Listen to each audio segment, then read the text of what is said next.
नमस्कार, आप देख रहे हैं आर हिंदुस्तान न्यूज। आनंद सक्सेना के साथ मध्य प्रदेश के बैतूल से संवाददाता शशांक सोनकपुरिया की खास रिपोर्ट।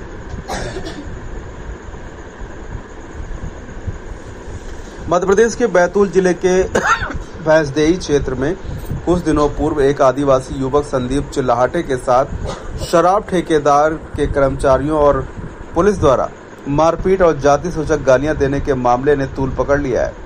इस घटना के विरोध में शुक्रवार को सैकड़ों की संख्या में आदिवासी समुदाय के लोगों ने भैंसदेही मुख्यालय पर जोरदार धरना प्रदर्शन किया। प्रदर्शनकारियों ने दोषियों पर कड़ी कार्रवाई की मांग करते हुए प्रशासन को चेताया कि यदि उचित न्याय नहीं मिला तो आंदोलन और भी तेज होगा। आदिवासी संगठनों के प्रतिनिधियों ने कहा कि मारपीट करने वाले उपनिरीक्षक नितिन उइके को सिर्फ लाइन अटैच करना पर्याप्त नहीं है, बल्कि निलंबित किया जाना चाहिए और साथ ही शराब ठेकेदार के कर्मचारियों पर आपराधिक धाराओं में मामला दर्ज करके ठेकेदार को भी आरोपी बनाया जाए। इस प्रदर्शन को देखते हुए प्रशासन ने भैंसदेही में सुरक्षा के कड़े इंतजाम किए थे।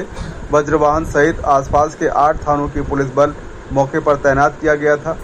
गंज, भैंसदेही, चौपना, आठनेर, महोदा, चिचोली, शाहपुर और बैतूल कोतवाली से बल बुलाया गया। चप्पे चप्पे पर पुलिस की तैनाती और निगरानी रही और आपको बता दें, घटना के बाद पुलिस अधीक्षक एसपी ने कार्रवाई करते हुए उप निरीक्षक नितिन उइके को लाइन अटैच किया और शराब ठेकेदार के कर्मचारी शिव इंगले, करण उइके और संजय कुमरे के विरुद्ध भी कार्रवाई की गई। हालांकि आदिवासी समाज इस कार्रवाई से संतुष्ट नहीं है। आदिवासी संगठनों ने चेताया कि यदि दोषियों पर कोई ठोस कार्रवाई नहीं हुई तो आदिवासी समाज जिले भर में प्रदर्शन करेगा। प्रशासन पूरी तरह से सतर्क रहा और प्रदर्शनकारियों के प्रतिनिधियों से संवाद किया। भैंसदेही में आदिवासी समुदाय का जोरदार धरना प्रदर्शन और एक महत्वपूर्ण घटना है जो आदिवासी समुदाय के अधिकारों और न्याय की मांग को दर्शाती है। प्रशासन को इस मामले में ठोस कार्रवाई करनी चाहिए और दोषियों को सजा दिलानी चाहिए। एडिशनल एसपी कमला जोशी, एसडीएम शैलेंद्र हनोतिया, पीड़ित युवक संदीप चिल्लाहटी, पीड़ित की मां भूरेबाई और ग्रामीण जमुना बारस्कर, युवा नेता करण चढ़ोकार द्वारा अवगत कराया गया। फिलहाल आप सुरक्षित रहिए, जुड़े रहिए आर हिंदुस्तान से। नमस्कार। घटना के बाद पुलिस द्वारा आपको जो 7 दिन का समय दिया गया था जांच के लिए, उसमें पुलिस ने अभी तक के आपको क्या जानकारी दी? तो कुछ जानकारी नहीं, आश्वासन दिया है। तब से लेकर अभी तक के उसके ऊपर आपसे कोई बातचीत हुई थी उनकी? नहीं, कुछ भी नहीं। जय जवाहर, मेरा नाम करण चढ़ोकार है। जिस प्रकार भाई चिल्लाहटे के साथ मारपीट हुई और जिस प्रकार क्रूरता से मारपीट किया गया, हम आपको बता दें कि 1 हफ्ते का समय दिया था यहाँ के प्रशासन को, लेकिन पूर्ण रूप से जानकारी हमको साझा नहीं करी, न पूर्ण रूप से हमको जानकारी बताई, न उस पर कार्रवाई की। मेरा मानना है कि उन पर पूर्ण रूप से कार्रवाई की जाए। जो शराब ठेकेदार थे उन पर अभी तक कार्रवाई नहीं, केस दर्ज नहीं हुआ। और यहाँ की आपको बता दूँ, यहाँ के लोग जिस प्रकार के चुप्पी साधे हुए हैं, यहाँ के जनप्रतिनिधि, यहाँ का विधायक जिस प्रकार चुप्पी साधो, कहीं ना कहीं शराब ठेकेदार से उसकी मिली भगत है, क्योंकि उनकी किसी प्रकार से प्रतिक्रिया की नहीं आई। यहाँ के क्या हो रहा है उन्हें किसी प्रकार से मालूम नहीं। हम इस बार आप आगाह करना चाहते हैं, अगर सही रूप से जांच नहीं हुई तो हम भैंसदेही से बैतूल कलेक्टर भवन तक पैदल जाएंगे और सही रूप से जांच के लिए आग्रह करेंगे। अगर फिर भी जांच नहीं हुई तो न्याय के लिए हम भोपाल तक पैदल जाएंगे, क्योंकि एक बार ऐसा हो चुका है, एक व्यक्ति को जेल में मारने के बाद उसकी मौत हो गई थी, जो राहुल जावलकर था। 2 साल पहले वो केस दब चुका है। इस बार हम केस दब नहीं देंगे, ये कहना चाहूँगा। और सबसे निवेदन है कि इस केस की जांच सही रूप से कर दे। नमस्कार। गांव में, खेड़ा में बुजुर्ग से पहले से तो वहाँ पर दारू तो हमारा आदिवासी समाज में चलता है, पर अब त्योहार के हिसाब से जमुना बारस्कर में चौथा से आया हूँ।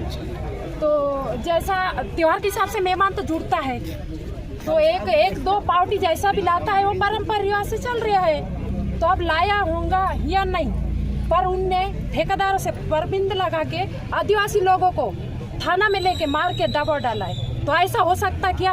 अगर हम आदिवासी गांव में ऐसा गांव दारू बेचते हैं, अगर पुलिस वालों को हम कुछ बताएंगे, कुछ निराकरण नहीं करेंगे, तो फिर इसके बाद में हम भी मारपीट कर सकते हैं गांव के अंदर। आप लोगों ने बोला है कि पुलिस को भी मारेंगे अगर दारू कोई आएंगे तो, है कि नहीं? जैसे दारू की कार्रवाई नहीं करेंगे तो अच्छा, जैसे दारू बंद नहीं करेंगे तो दारू तो बंद करना ही है। जैसे गांव के लोगों, जैसे गांव में भी भैया लोग बाहर से दारू पी के आ जाते, बहन लोगों को परेशानी करता है कि नहीं? तो ये भी गलत बात है। तो इसलिए एक बात कि सब ठेके जो उनकी दुकान है वहीं से बिक्री है, गांव में नहीं।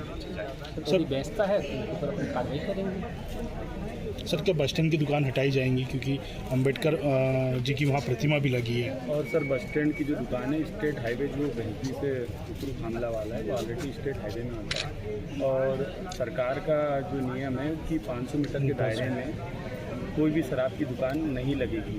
उसके बाद में भी जो बस स्टैंड की दुकान है वो बस स्टैंड पर संचालित है और चूँकि स्टेट हाईवे के अंदर आती है तो वो हटना अभी तक क्यों नहीं पाई क्यों? ये मेरे संज्ञान में नहीं था इस टाइप का, पर कभी मेरे पास कागज़ है इस टाइप तो मैं कलेक्टर साहब को अवगत करा के उसको क्या उसके ऊपर कार्रवाई की जाती है। अभी सर जो ज्ञापन दिए गए उसके माध्यम से जो पीड़ित पक्ष है उसने आरोप लगाया कि 30,000 रुपये की डिमांड, 50,000 रुपये की डिमांड की थी और 30,000 रुपये पीड़ित पक्ष ने थाने में दिए हैं और पीड़ित पक्ष को सामने वाले जो लोग हैं वो मांग कर रहे हैं कि 60,000 रुपये आप लेके मामले को सेटलमेंट कर लो। तो इस मामले में सर क्या कार्रवाई होगी संबंधित पुलिस विभाग के माध्यम से? एडिशनल एसपी मैडम ने आश्वासन दे दिया है, जांच में तथ्य सही पाए गए तो उसके ऊपर कार्रवाई की जाएगी, पैसा वापस कराएगा। मैडम का यहाँ पर एक आंदोलन था भैंसदेई में, क्या मांगी थी आदिवासी समाज की और क्या कार्रवाई की गई है शराब ठेकेदार के खिलाफ? विगत दिवस हुए एक प्रकरण में आज समस्त आदिवासी संगठन एकजुट होकर भैंसदेई में एसडीएम कार्यालय के समक्ष उपस्थित हुए और जिनके द्वारा जो पूर्व में अभी विगत दिवस में जो एफआईआर हुई है और एक मारपीट की घटना जो शराब के ठेकेदार और अन्य व्यक्तियों के द्वारा संदीप चिल्हाटे पे की गई है, उस पर उन्होंने विधिवत जांच की मांग की है और शराब को शराब दुकान से बेचने के लिए उनके द्वारा मांग की है कि उन्हें गाँव जाके ना बिके। इस संबंध में उनके द्वारा ज्ञापन किया। मैम कुछ पैसे की भी बात सामने आई है कि पैसे मांगे गए हैं? ये अभी संज्ञान में आया है जिसकी सूक्ष्म रूप से जांच की जाएगी। मैडम इसमें और भी पुलिसकर्मियों के नाम सामने हैं, क्या उन पे भी कार्रवाई होगी? उसकी जांच एसडीओपी साहब के द्वारा की जा रही है। जांच प्राप्त होने के बाद अग्रिम वैधानिक कार्रवाई की जाएगी। ड्राइवर लेकिन मैम जानकारी मिली है कि भैंसदेई के सारे सीसीटीवी कैमरे बंद है, तो इसमें जांच किस प्रकार से आगे बढ़ेगी? ये मेरे संज्ञान में आप बता रहे हैं, लेकिन अगर कोई भी कैमरा बंद रहता है तो उसकी विधिवत पहले रिपोर्ट जाती है। उसका एक सिस्टम है जो पुलिस रेडियो मुख्यालय से जुड़ा हुआ है और इस संबंध में अग्रिम जांच की जाएगी। मैम जो प्राइवेट ड्राइवर है पुलिस में फिरोज नाम की, उसकी भी शिकायत की जा रही है, तो क्या उसे तत्काल हटाया जाएंगे? ये अभी संज्ञान में आया है। सिविल एक ड्राइवर है, उसके संबंध में भी जो सूचना एकत्रित करके अगर ये सही पाया जाता है तो उसको कर्तव्य से हटाया जाएगा।